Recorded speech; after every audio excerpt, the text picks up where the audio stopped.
Today I would like to talk about how social media and technology affect society.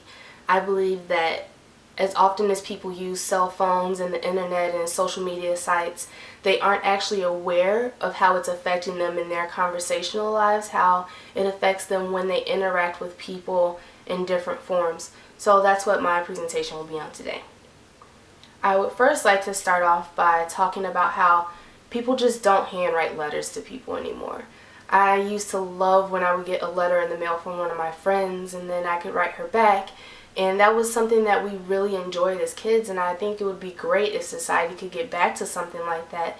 But that's been tainted now by emails and text messages and little quick memos, because it's just unfortunate that people are so short and want to get to the point. And although it's timely, it's killing the way people interact. Working in the service industry, I can go to a table and they will be texting on their phone and not paying attention to what's happening in front of them, even with the people that they're dining with. And if people got back to writing letters, I think that would be a great thing for society. Back to that now, texting is killing conversation. Killing conversation.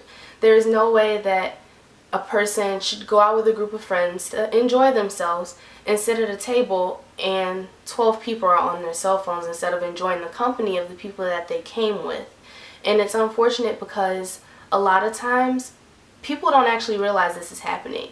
A text message or an email can be misinterpreted because you don't understand the context all the time. You may not understand what the emotion of the text is. You might misunderstand what they're actually trying to say. And if we stopped using text messages in shorthand all the time and saying LOL instead of, oh, that's really funny, even those few changes could make a huge impact on how we interact with other people in real life. The next thing I want to talk about is social media. There are so many social media sites out now, and just to name a few: Twitter, Instagram, Facebook, we have Snapchat, we have Vine. And people are not careful about what they post all the time, and it can be scary.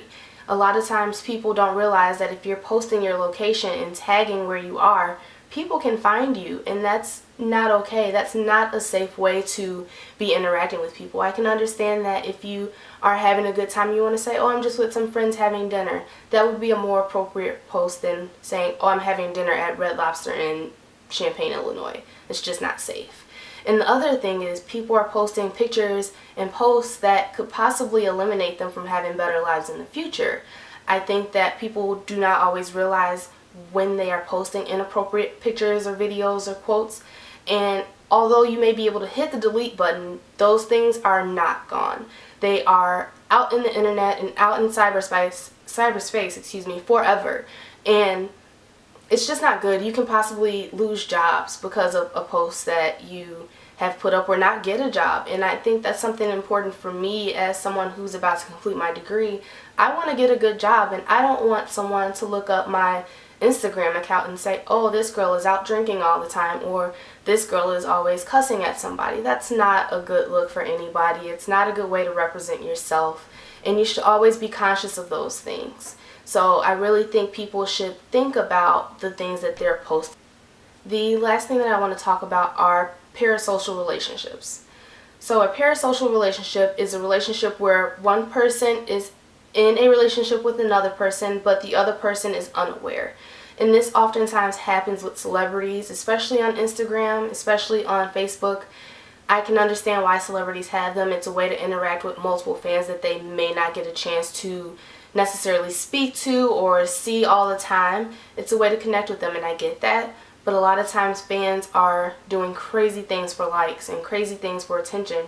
And on the flip side of that, celebrities also do crazy things for attention and for likes. I don't think it is appropriate for people of that nature to think that they're held on a lower pedestal than someone in the working class who works every day and would have major consequences if they were to have those things posted. I don't think that it is necessary for celebrities to post about how they drink all the time or smoke all the time or are doing this or doing that, because again, those things come back and they can haunt you and they can really bite you in the butt sometimes. So I think if everybody again was more aware of what they were posting on social media and understood that the relationships you have with those people aren't real.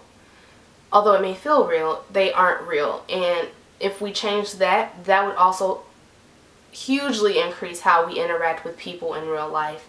So those are the things and how I feel about how social media and technology affect society.